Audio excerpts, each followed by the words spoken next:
Welcome. You're watching the India Development Debate. I'm Tamanna Inamdar.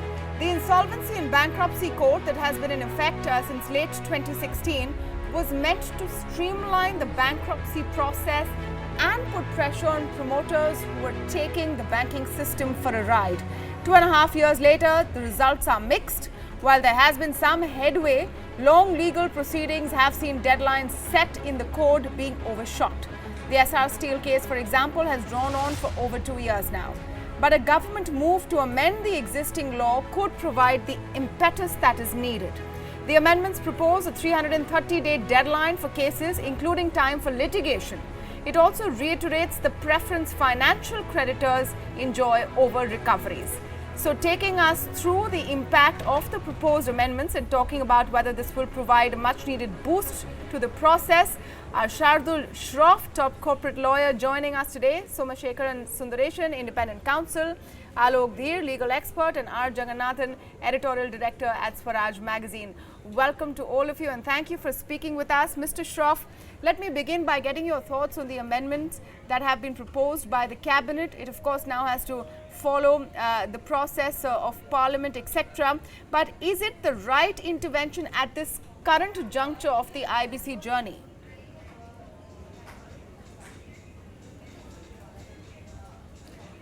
So Tamanna, basically I look at this as in a sense an emergency legislation or an emergency enactment of a bill if it is capable of being passed through this house which is a current session, and the larger amendments which are being discussed before with the insolvency committee, the legal committee which is in place, will bring in much. I think it will take about 2 months to come out with the more fuller amendments that are required to the Act and the regulations.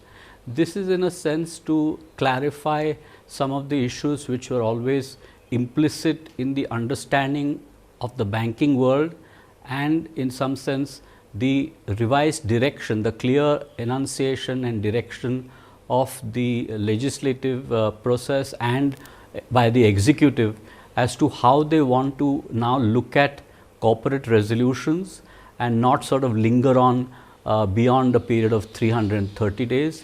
In a sense, it is an indication that look, you have 11 months to complete your process, and if you don't do it in 11 months, 11 month and first day after, you will go into compulsory liquidation.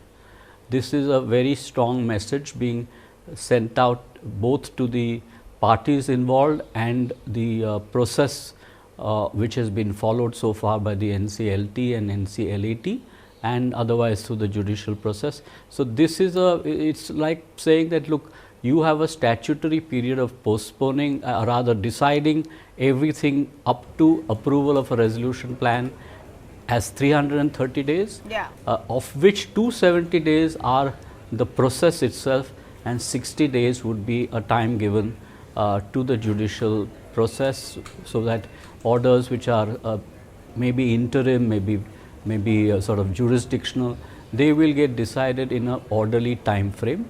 And the question of then extending time beyond 330 days on the principle that it is pending in court and that period should be excluded is no longer going to apply, because they are clearly stating it in the context of judicial time taken also.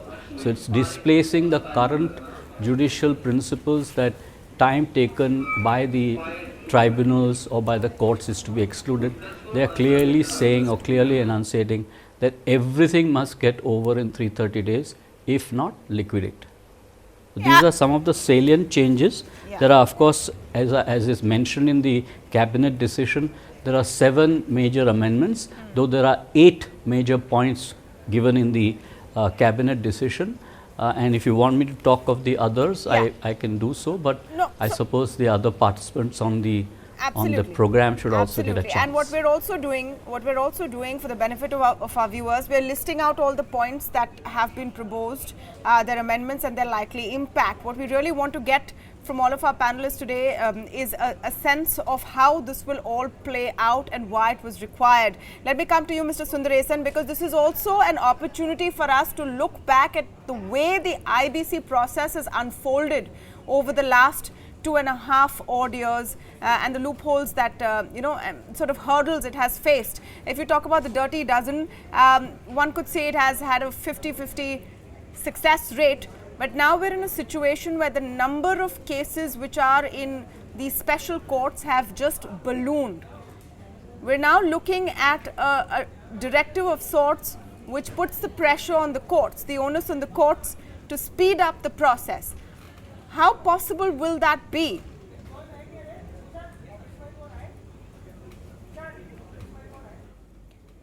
See, I have my concerns about whether this 330 is a measure that can legislatively solve a systemic problem with serious constraints on infrastructure. You have the judges and the members of the NCLT and the NCLAT literally working round the clock trying to deal with the burden heaped on them.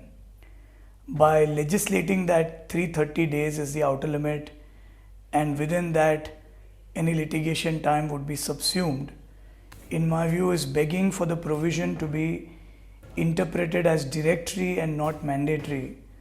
This is how the IBC began. The timelines in the IBC began on the premise that they were firm timelines, and various courts went into which of those timelines or which of the components of those timelines were mandatory and which were directory. By mandatory and directory, the distinction is something that's mandatory by law has to be firmly adhered to, failing which a consequence would follow. Something that's directory would be possible to be read down as indicative. Now, over time, case law developed and these timelines became substantially, largely, almost entirely directory in nature.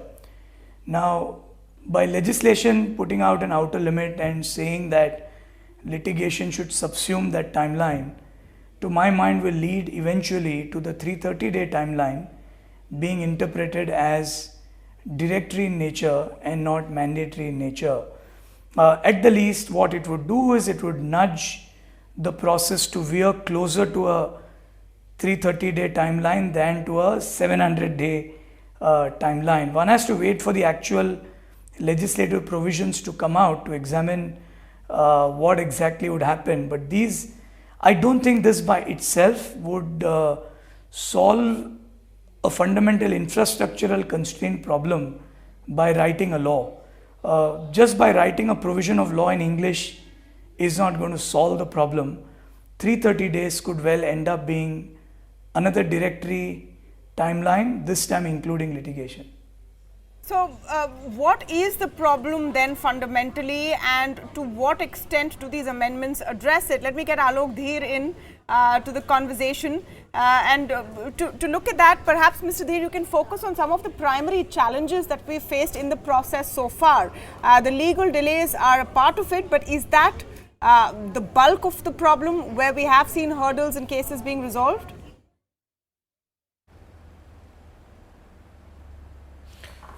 Thanks, Tamanna. I think I quite agree with both Shardul as well. See, the problem is that we started with a 180 plus 90 days, and we all assumed that this was when the law put these numbers down as 270 days, this was a very rigid time frame within which this resolution process has to be completed. Even at that time, there was a lot of noise coming in that is this adequate? Will we be able to deal with it in 270 days? Now, that extension period of 90 days, which was again being rigidly followed, and the Supreme Court said that 270 days has to be followed as mandatory, the judiciary came up with a new concept of exclusions. Therefore, the 270 days remains as is, a rigid substantive time frame, but the exclusion became the safety valve, so to speak, and wherever time was being taken and wasted either in litigation, and we have seen that there are a lot of reasons for exclusions which have been granted by the adjudicating authorities and the appellate authority. So, this became completely, as one would say, directory in nature, and we see SR is one case in the point which it has taken almost more than 2 years now. The problem that we are facing here is that if we again go back to the rigidity and say that, look, the exclusion period cannot be more than 60 days, it really begs the issue. Why are we having this additional time frame? What is the need of the additional time frame? There is non-cooperation from the corporate debtor and the suspended directors. That non-cooperation has to be looked at by the NCLT, and it can't be bound in a time frame of 60 days. If the non-cooperation continues, it is impossible for the RP, resolution professional, to complete the process within the time, because he just doesn't have the information and the cooperation of the CD. Should the entire process suffer because the information has not been made available, a rigidity of time frame has been imposed, and all the stakeholders are suffering merely because of the non-cooperation of the corporate debtor or the suspended directors. This could be one issue. The other issue is that every application, the adjudicating authorities and the appellate authorities for that matter, are looking at it from a very judicial perspective. They are giving time for replies, they are giving time for rejoinders, and often, as we have seen in courts, times of 2 weeks are given for reply, 3 weeks are given for reply. It doesn't fit in within the rigidity of the time. Why is it not possible for the adjudicating authorities to say that if this is an issue and you have an answer, bring it 2 days later? And if you see the way the insolvency courts work around the world, the timelines which are given to counterparties to come back with responses are very, very little. It could often be the same very day. The adjudicating courts would hear a matter, consider an issue, and pass a decision by hearing both parties on the same day without waiting for elaborate replies and rejoinders. So I think it's going to cut two ways, but I quite agree that it is possible that this 60 days may also be taken as directory in nature, and the exigencies of the circumstances may be such that this may be enhanced from time to time at various levels, whether it is at the adjudicating level or the appellate level, or for that matter even at the second appeal before the Supreme Court. So we have to wait and see. I think what is important is that they have given the right direction. The importance of the timeline has been re-emphasized through this cabinet approval, and I believe that it will have a very salutary effect. And I think all stakeholders, whether it is the adjudicating authorities and all participants, will have to sit back and realize that there is a timeline, and some stronger action is required to ensure from all stakeholders, and more will is required from them to adhere to this time. Yeah. R. Jagannathan, you've of course written extensively and in detail about the latest amendments as well. I just want you to give us a slightly larger picture of why these amendments have become necessary at this point, and how the whole IBC process, which would have hopefully untangled this knot of bad assets stuck with banks, has run into these hurdles, the impact it's having on the larger economy at this point in terms of private investment, credit growth, and all of those issues, and why it's important for this intervention to come at this juncture.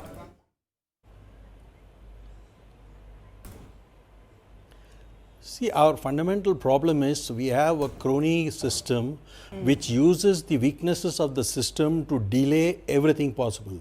This is how they buried two earlier efforts. One is the SICA, Sikh Industrial Companies Act, later on the RDDBs, the recovery of bank debt and other things. So all these things have been deliberately run into the ground to make sure that lenders are not able to recover dues. And we have had cases going on for decades, companies not surviving. The IBC was an effort to get around these two problems and make sure that there is a very strong timeline improved. Even in this case, and as the SR case shows, there have been completely, the promoters have been, as one of the earlier thing, if promoters are going to delay the process and try to destroy the IBC process, this is actually one more slap in the face to say that, look, if you don't complete it in 30, we are going to send it for liquidation. Not that it will work. Of course, the solution is, that Soma Shekhar says, you need to expand the infrastructure for the appeal process.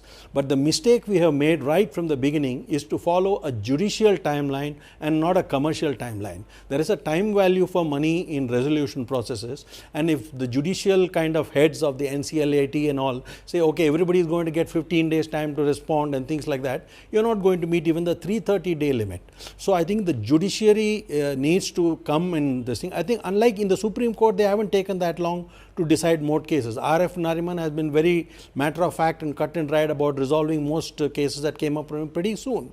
But at the NCLAT, if they take vacations in June and then give and say they are the ones who started this process of excluding judicial legal process time from the 270-day deadline. It should have been included in the 270-day deadline, and they should have forced and created new processes whereby any legal challenges are heard quickly and not given this kind of thing that you give in a high court or a magistrate's court. So, I think IBC process cannot be dictated by upper judiciary process timeline. It has to be done according to a commercial timeline, and that is the fundamental thing. And the second thing I would have liked them to do was to actually impose a cost on anybody who is litigating beyond 270 days will have to pay the time cost of delay in settling a resolution. Okay, interesting points. I'm going to open up the debate since everyone's come in with their opening comments. So please indicate if you want to add to a point that has been discussed. Mr. Shroff, let me come to you on the point of practical implementation of what is being suggested with the 330 days, and also the point that Jaggi makes that there should be a commercial sort of deadline, not really adhering to this legal process. Of course, he's saying the NCLAT is just taking too much time. Can that really lead to better solutions?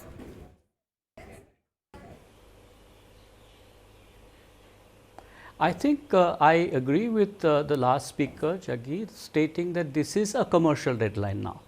330 days is taking everything into consideration, because the factual, empirical evidence shows that decisions which are strictly following and there is no real judicial intervention are getting completed between 300 and 330 days. So, there is a record with the IBBI to indicate that this time limit is working.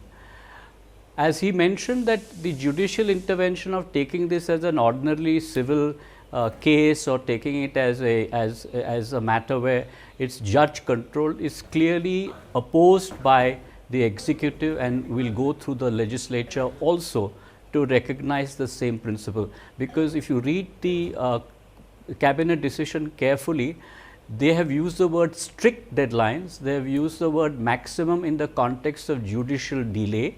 So, this is not an ordinary amendment where there could be an extension granted by the tribunals beyond 330 days. So, they have now got a deadline which considers the time which have been taken in luxury litigation. As he rightly said, the directors, the promoter are all making as many cases as they can, 5 rounds in SR. So, this is something which has now had the notice of the executive, and they are saying no, this is not the process, we want a summary process, we want a fast track process. They have used the word fast track also in the cabinet decision. So, I clearly believe that this is now a signal to the tribunal saying you do not have endless time, finish this process in 11 months. That also is a significant time loss, and I would agree with the last gentleman that there should be either a bank guarantee securing the cost of delays. It should be done on the basis of the value which is lost in terms of interest costs, and there should be some measure in the interest of balance of convenience and the creditor's loss, which is compensated by the litigants who are effectively delaying the process. My feeling is that this amendment effectively does not even wait for that security for postponing it beyond 330 days, because they are clearly saying sorry, if 330 days is not adhered to, matter goes to winding up. You do not have a choice. Yeah, absolutely. Let me just come to some of This is my view of this 330 days. Okay, let me just come to some of the other major sort of proposals and amendments which have been pushed. Now, Alok Dheer, I'll come to you on putting the committee of creditors back in the driver's seat, so to speak. Of course, this whole mini controversy after the NCLAT order with financial secured creditors coming on par with unsecured creditors and others. Do you think all of that now gets ironed out?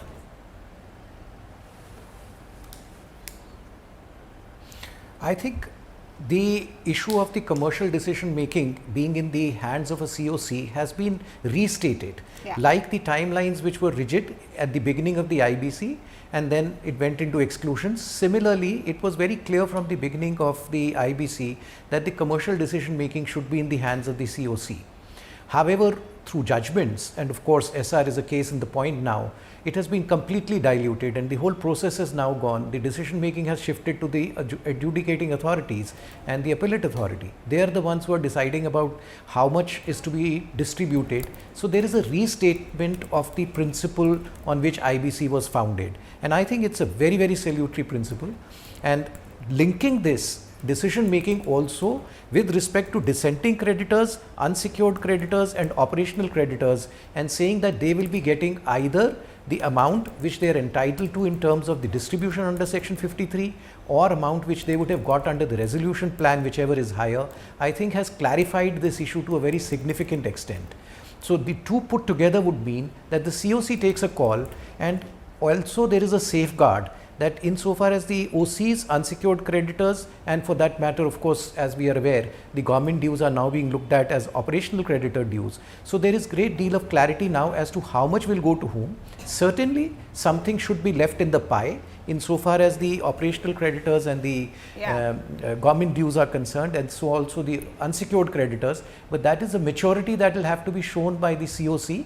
And if we find over time that they are acting with maturity and not sticking to just the specific of the law, the saying that only the amount which is due to them under section 53 will be given, because often most in these cases which have been lying for a very long time, the liquidation value is much below the total amount which is due to the financial creditors, particularly the secured financial creditors. So there is nothing left in the pie for the unsecured creditors and the operational creditors. So that balancing will have to be done by the COC, and I think the COCs will well serve the purpose of the IBC and their own to their own advantage and benefit if they evaluate the distribution in a more pragmatic manner and not try to take everything for themselves and leave nothing whatsoever for unsecured creditors and operational creditors, so that the government does not have to at a later stage again intervene and protect the interest of those parties. So I think a very mature outlook will have to be done by the COC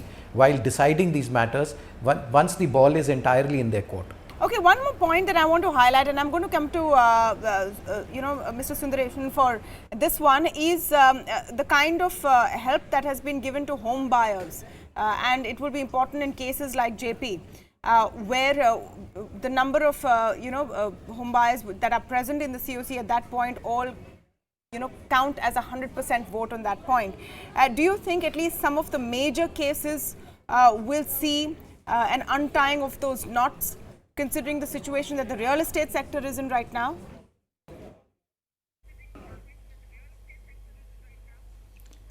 I think that's a very interesting amendment. Again, we'll have to wait to see the detail that comes out in the draft law. But to essentially provide for a majority vote amongst a class of persons, resulting in that vote becoming 100% of that class being voted in favor or against, for that matter, is a new interesting dynamic from a game theory point of view. So what it does is it does fragment the overall indebtedness into subclasses of indebtedness, and it's a bit like the US electoral vote system, electoral college system, where if a certain class votes by majority, their entire class is deemed to have supported or rejected depending on which way the majority of that class voted. It's a very interesting game theory trigger this would be.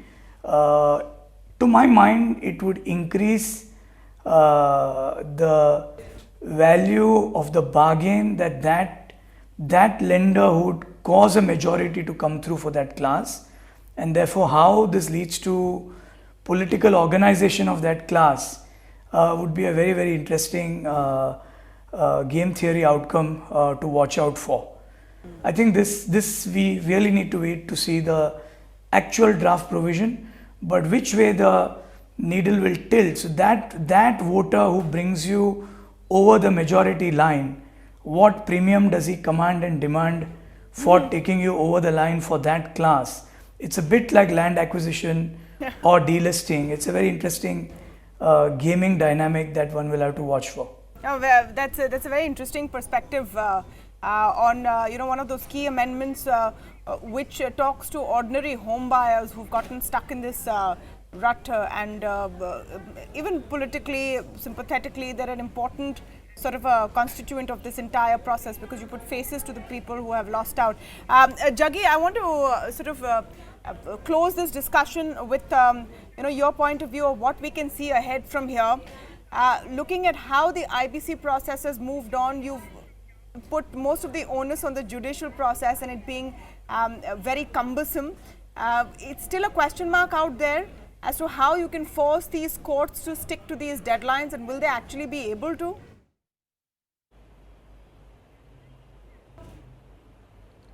No, unfortunately, the judiciary has never been amenable to any kind of timetable. And this is true even outside the IBC process in normal cases.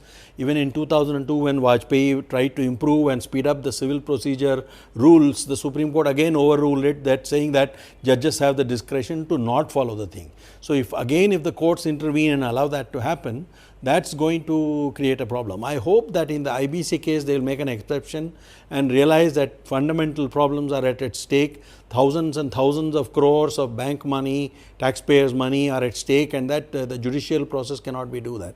The three goals which IBC must and which the government has tried to address: one, to see that cronies don't come back through the IBC route to control the company. That was addressed to 229A. Then the second thing is that the COC should have the primacy in deciding how the money should be done. And the third thing is that the timeline should not exceed 270. Now we have got 330, but that includes the legal delays. So hopefully these three things will make IBC a much better thing, but a lot depends on the implementation, and I think they have to expand the machinery for ensuring that this happens. Absolutely. This is just the start. Of course, these amendments have now been moved by the cabinet. They have to go through Parliament and that entire legislative process, but it's definitely a step in the right direction, intervention when it's needed. I want to thank all of you for joining us on the show this evening, but we're not done yet on the India Development Debate. We're taking a very short break and then we'll shift gears to the political potboiler in Karnataka, which shows no signs of reaching its climax. There's more to come today. The trust vote didn't happen. What happens next? We're coming back with all of that on the India Development Debate.